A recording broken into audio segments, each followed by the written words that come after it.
The moment my husband's nephew laid his hands on my back, a dangerous, unspoken secret was planted between us.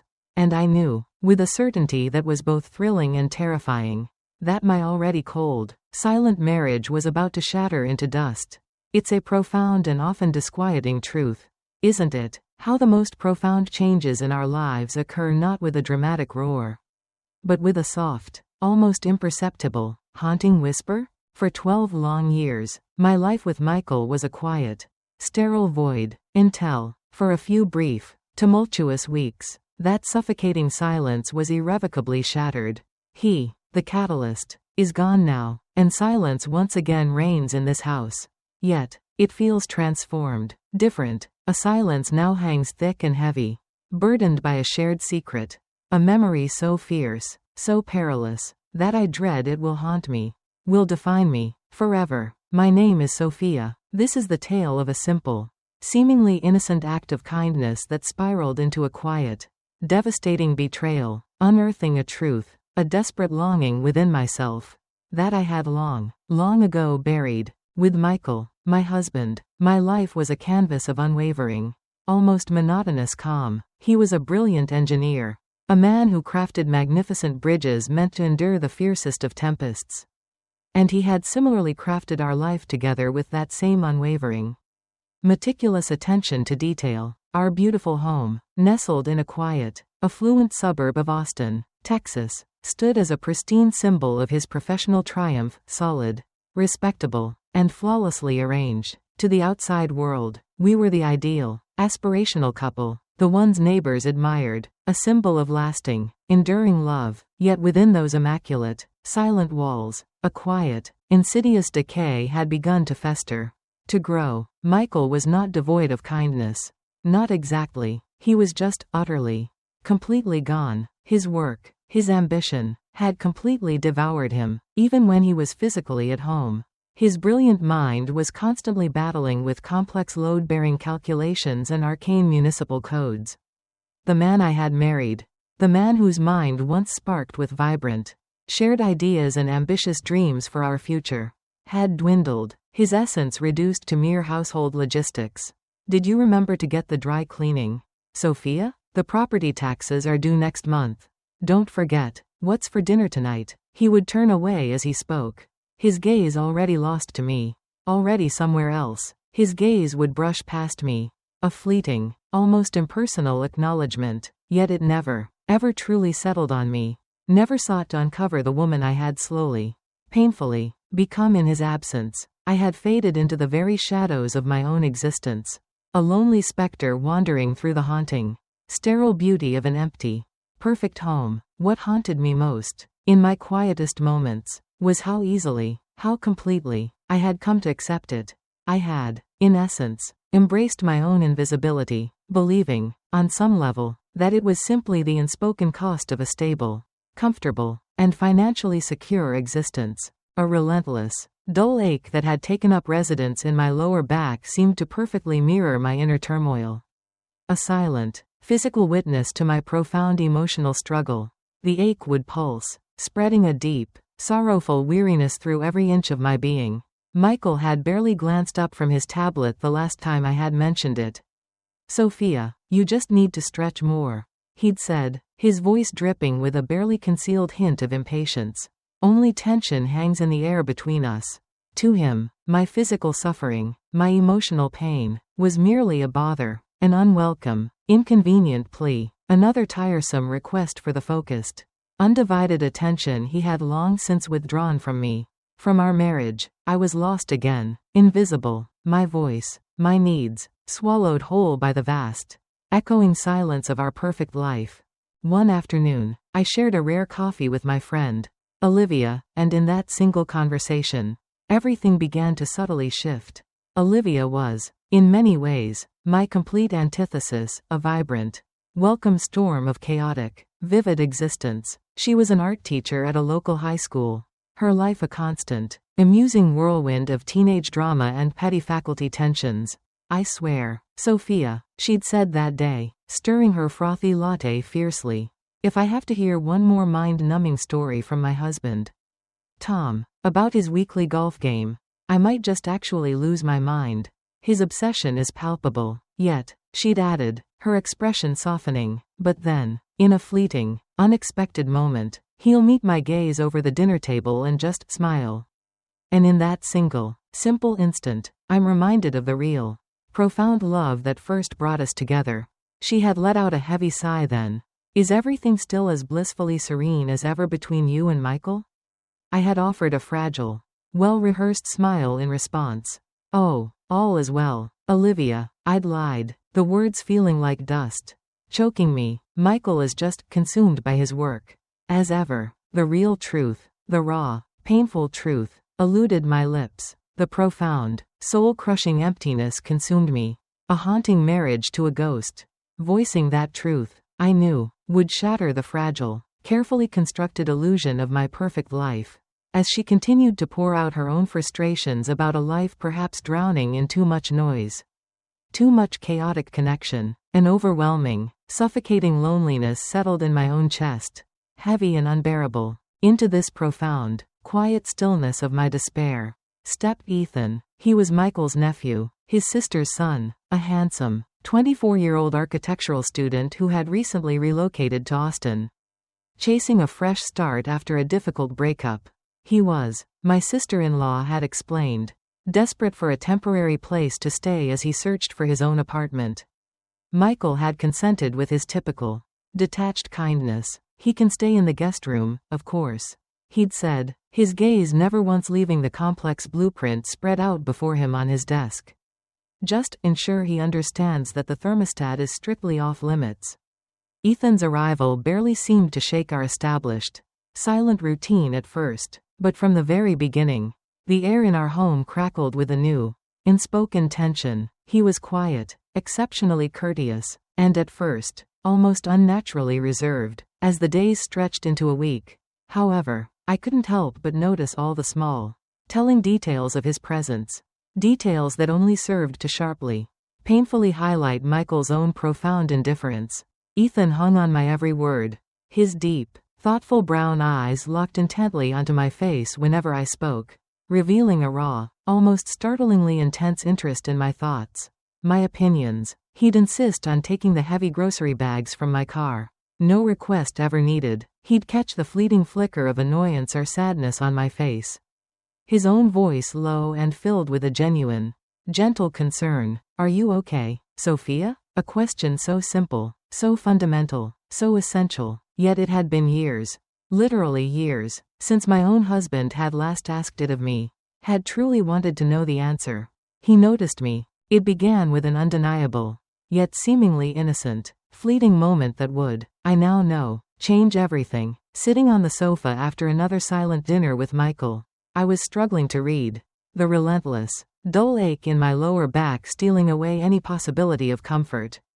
I pressed my fist into the aching spot, a sharp, involuntary wince escaping me. Michael was, as usual, sequestered in his study, the door shut tight, a silent, unambiguous plea for solitude. Ethan, who had been quietly reading in the armchair opposite me, stepped into the room from the kitchen, a glass of water in his hand, the unspoken tension crackling in the air between us.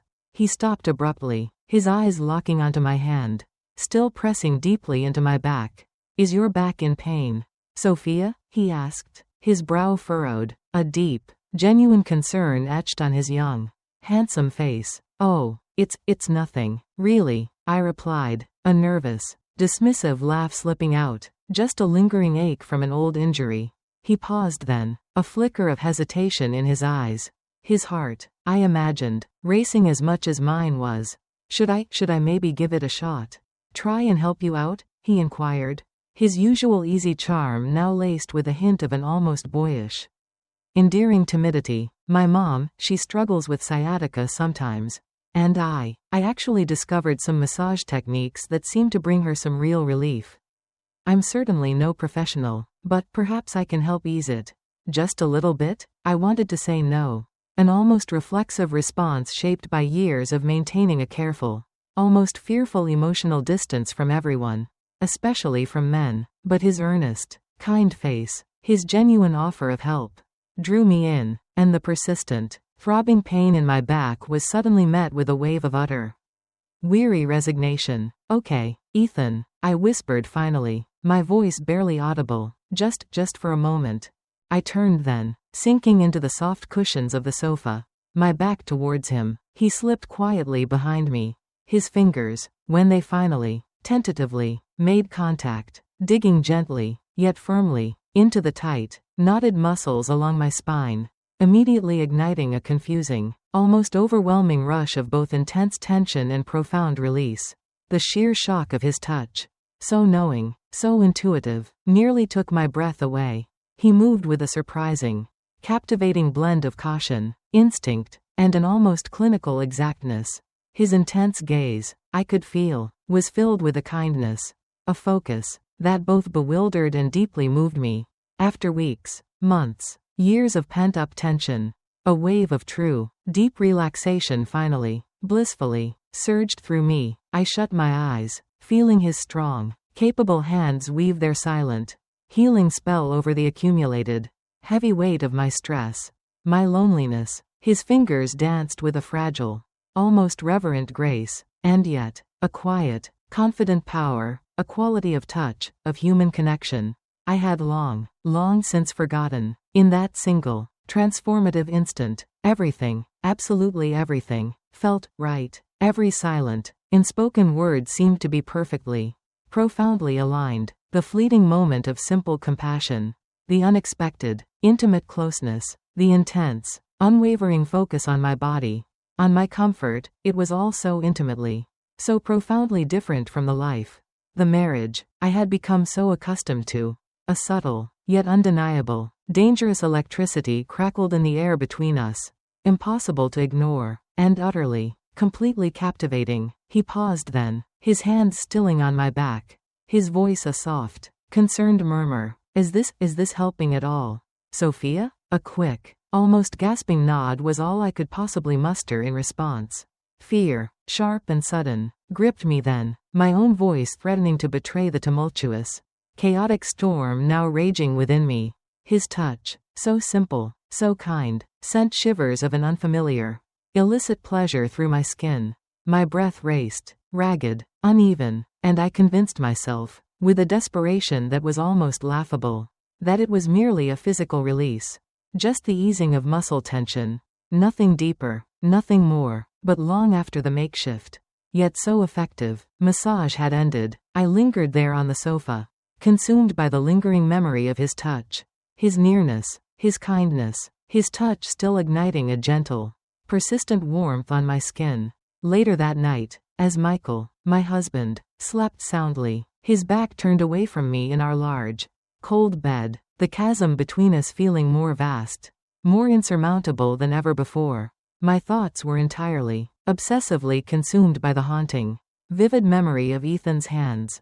It was a fleeting, dangerous thought, innocent for now, perhaps, but it had undeniably stirred a deep, profound longing within me, a tender, intimate touch I now realized I had been so desperately, so achingly, craving for so very, very long. A surge of almost suffocating guilt crashed through me then.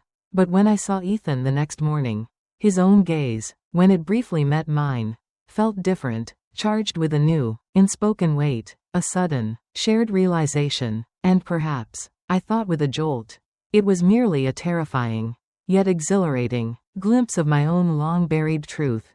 I knew then, without needing to say a single word, that a dangerous line had been irrevocably, if silently, crossed. A few nights later, I found myself in the living room once more, pacing restlessly, the familiar, gnawing ache in my back, and in my heart, leaving me deeply, profoundly uneasy. Ethan was sitting quietly on the armchair, lost in his phone, seemingly oblivious to everything around him. He eventually glanced up, a subtle, almost knowing smile playing on his lips. "Brutal day?" he asked, his voice soft. I simply nodded, unable to speak. A heavy silence lingered between us for several long moments.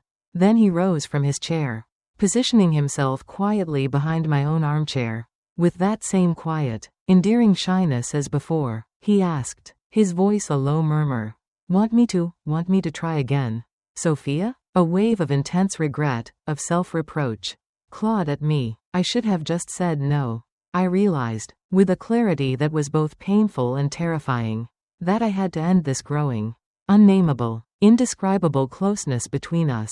But the necessary words, the words of refusal, choked me, trapped by a yearning, an aching, almost unbearable solitude within. I simply tilted my head back against the chair. A quiet, unspoken agreement hanging heavy, palpably, in the air between us. He started gently, as before, his hands warm and sure on my tense shoulders, his strong fingers probing, seeking out the deep, painful tightness within. But this time, it felt undeniably different. His touch now held a new, confident familiarity, a shared memory, igniting an immediate, almost violent spark deep within me.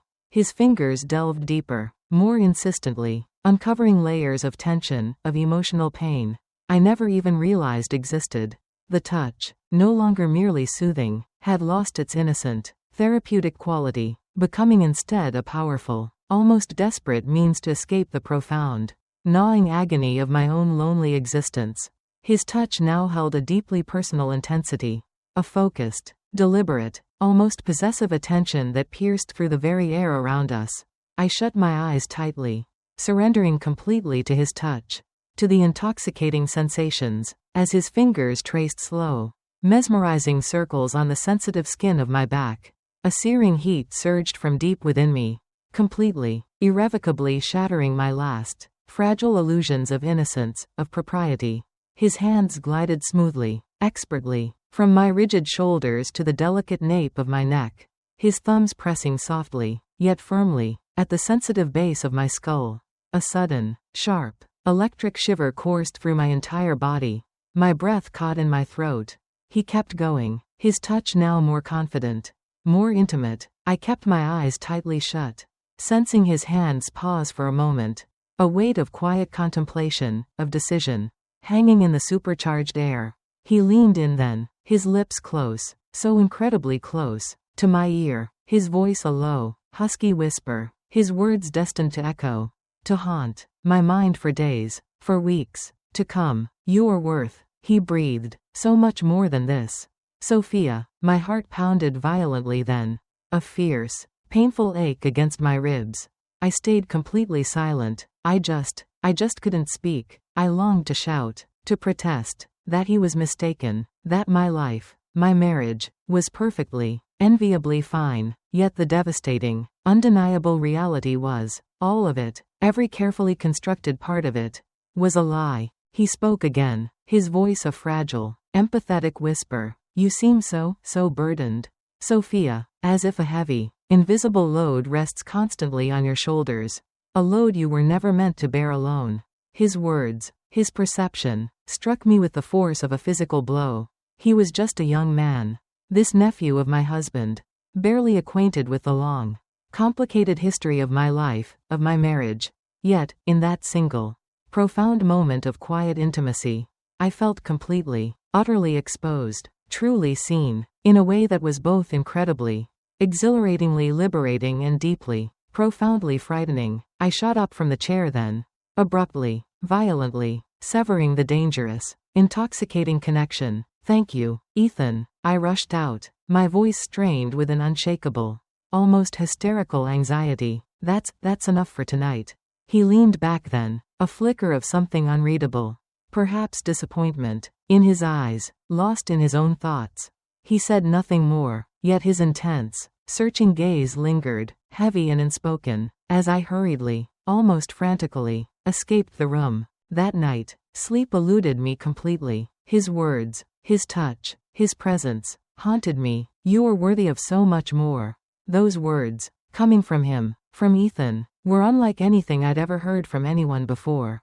It wasn't merely the words themselves, but the unwavering, almost reverent certainty behind them that struck so deep, that resonated so powerfully within my lonely soul. He seemed to truly, deeply believe it, to really, truly see me. The deeper I delved into my own confused, tumultuous thoughts that long, sleepless night, the clearer, the more painfully obvious, it all became. I had been achingly, irrevocably, devastatingly alone for far, far too long, and despite knowing, with every rational fiber of my being, that it was wrong. So profoundly, dangerously wrong. I found myself now irresistibly, inexorably drawn to Ethan, pulled by a force that felt entirely beyond reason, beyond my control. It was more than just his youth, more than the illicit, forbidden thrill of the taboo that now undeniably bound us. For the very first time in what felt like 10 long, gray, empty years, I felt truly, breathtakingly alive, and I knew then, with a certainty that both thrilled and terrified me, that I could not, let that precious, intoxicating feeling slip away again. It begs the question, doesn't it, what happens when a simple, compassionate gesture becomes a haunting, all-consuming desire? When does comforting solace slip into perilous, forbidden closeness? And why does a good person, someone who thinks they know themselves so well, so often end up on such dangerous, treacherous terrain? These are the complex, often unanswerable, questions that lie at the very heart of the human condition, the tangled truths of our own hidden desires. It all finally, irrevocably, unfolded on a Tuesday. That morning, Michael, my husband, his eyes, as usual, fixed firmly on his phone screen, had casually informed me that he had another important client dinner that night and would, therefore, be home very late. I had just nodded, my face a carefully constructed mask of serene indifference, successfully masking my true feelings, my roiling inner turmoil. But inside, my thoughts were already racing with the thrilling, dangerous possibilities this sudden, unexpected absence presented. I promised myself, with a conviction I didn't truly feel, that it would all stay the same, that nothing would change. I chanted it endlessly, silently, to myself, a frantic, desperate plea for some semblance of calm, of control. Ethan returned home from his classes late that afternoon, the weight of his own day, his own studies, heavy on his young shoulders. I stood in the kitchen, feigning a deep, intense interest in a new cookbook I'd bought. "What's your heart saying tonight, Sophia?" he asked, his voice a soft, intimate whisper as he came to stand beside me. My back still aches," I replied, a lingering reminder of my persistent, physical pain. I spoke a calculated half-truth. The physical pain, though real, stung, yet it was absolutely nothing compared to the profound, almost unbearable emotional torment I now bore constantly, silently, within. He lingered for a moment in the comfortable silence, a palpable, charged tension hanging heavy in the air between us, before he finally spoke again. His voice was barely a whisper. Should I maybe give it another shot?"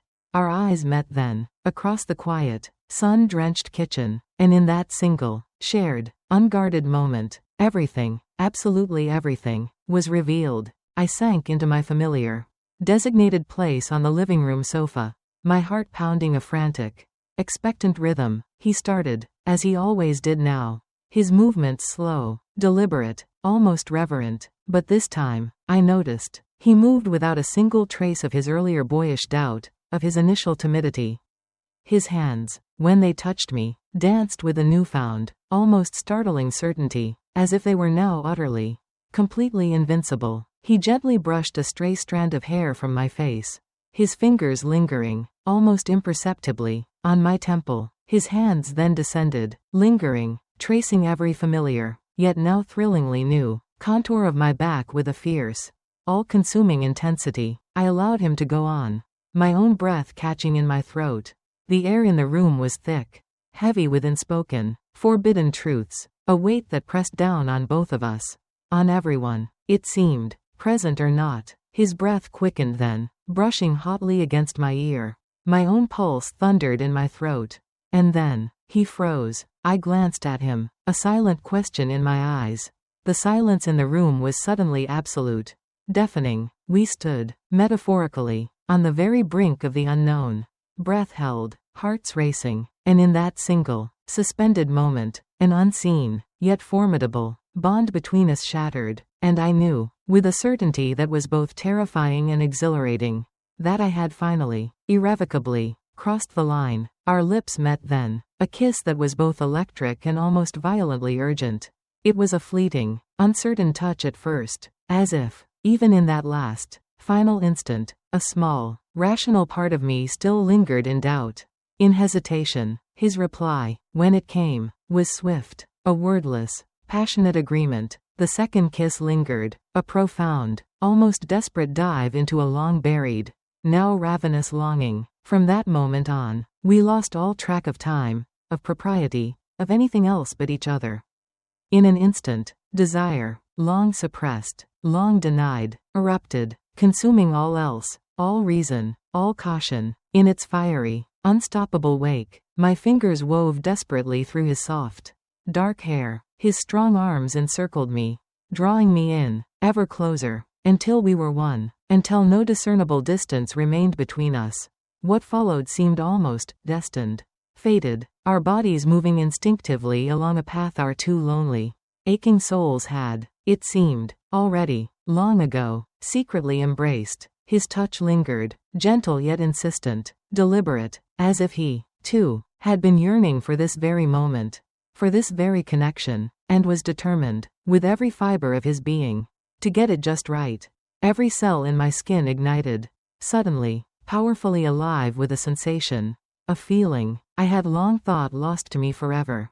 A distant, rational scream echoed faintly in the far recesses of my mind, a last, desperate plea, urging me to stop this madness, to pull back from this precipice. Yet my treacherous, starving, long neglected body, my heart, overpowered it all. When it finally, inevitably, ended, we stood still, locked in a tight embrace. The profound silence of the room pierced only by our uneven, ragged breaths, intertwined in the intimate, poignant aftermath. His intense gaze pierced through me then, probing for guilt, for regret, desperate for a glimpse of my own inner turmoil. His eyes, I found, were almost too much to bear. A tumultuous storm of conflicting emotions crashed violently within me, profound shame. Yet also, an undeniable, overwhelming relief, crushing guilt.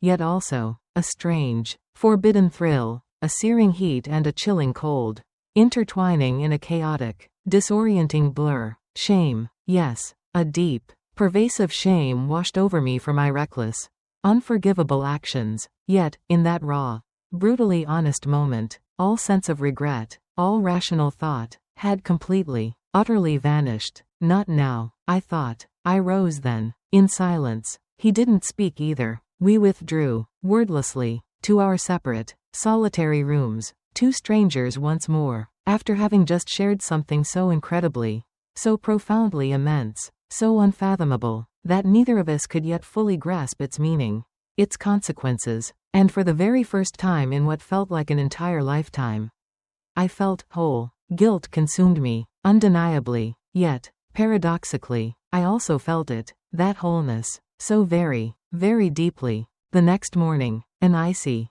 pre-dawn chill had enveloped the once warm, once inviting house. Before the first light of day had even touched the horizon, I sat all alone in the dark, silent kitchen, clutching a steaming, untouched cup of coffee in my hands.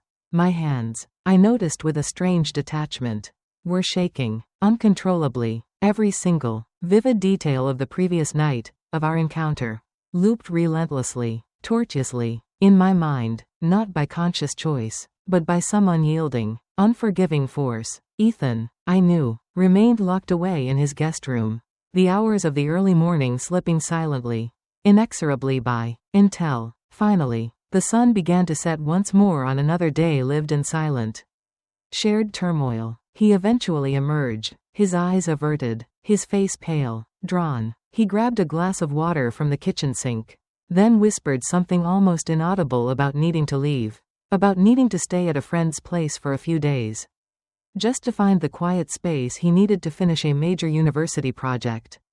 I lingered in the oppressive stillness of the kitchen.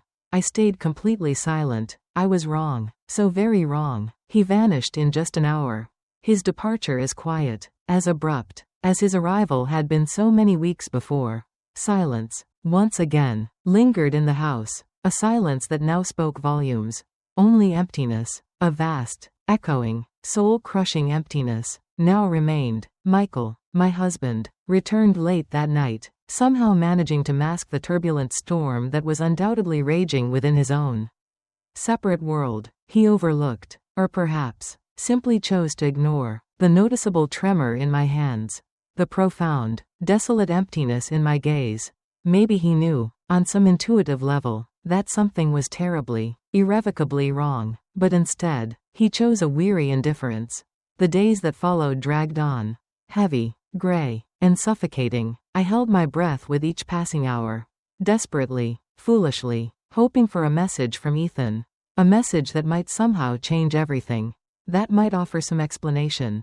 Some solace. It never arrived. I found myself, to my own shame, scouring his social media profiles. My heart racing like a lovesick, foolish teenager, staring at recent photos of him laughing with his friends. Seemingly carefree, utterly, completely oblivious to the silent, raging storm he had left behind inside of me. What haunted me most, in the end, was not the forbidden act itself, but the stark, undeniable truth it had so brutally unveiled. My own desperate, aching need for genuine connection, for simple human warmth, had somehow, perversely, twisted something so profoundly, so undeniably wrong, into a feeling that had, in those stolen, fleeting moments, felt so incredibly, so achingly right. Ethan vanished from the house, from my life, leaving an aching, cavernous void behind him. A week later, his spare key lay abandoned, almost accusingly, on the polished entry table. No message, no note, silence, a silence that now spoke volumes. Only the key, a quiet, haunting, final goodbye. I can't say, even now, if I ever truly, genuinely loved him. I can't tell if I did, or if I didn't. All I know is that since that night, since our encounter, everything, absolutely everything, has changed. Nothing feels the same. That single night shattered something deep, something fundamental within me, something far more significant than mere marital promises. It was more than my husband's trust that was broken. A vital, essential piece of me was shattered. And I fear, with a certainty that chills me to my very core, that it can never, ever be made whole again. I don't even know, anymore, if I want it to be. The brief, intoxicating adventure had concluded, leaving behind only a sharp, persistent sting, and an aching, inconsolable void within. The fleeting, brilliant spark of life I had so briefly felt had now faded completely, exposing the harsh, unforgiving truth of my empty marriage, and the profound, almost tragic, vulnerability of my own long-held, deeply cherished beliefs about myself, about love, about loyalty. In the profound, echoing stillness that followed all the chaos, one single, undeniable truth remained. Everything had changed, forever. It begs the question, doesn't it? Can a single, catastrophic blunder, a momentary lapse in judgment, paradoxically, spark a profound, life-altering revelation? Can a misguided, reckless decision sometimes, cruelly, unveil the harsh, yet ultimately necessary, truths of one's own existence? These are the heavy, often unanswerable questions that linger in the shadows of such stories, a testament to the intricate, often treacherous, landscape of the human heart.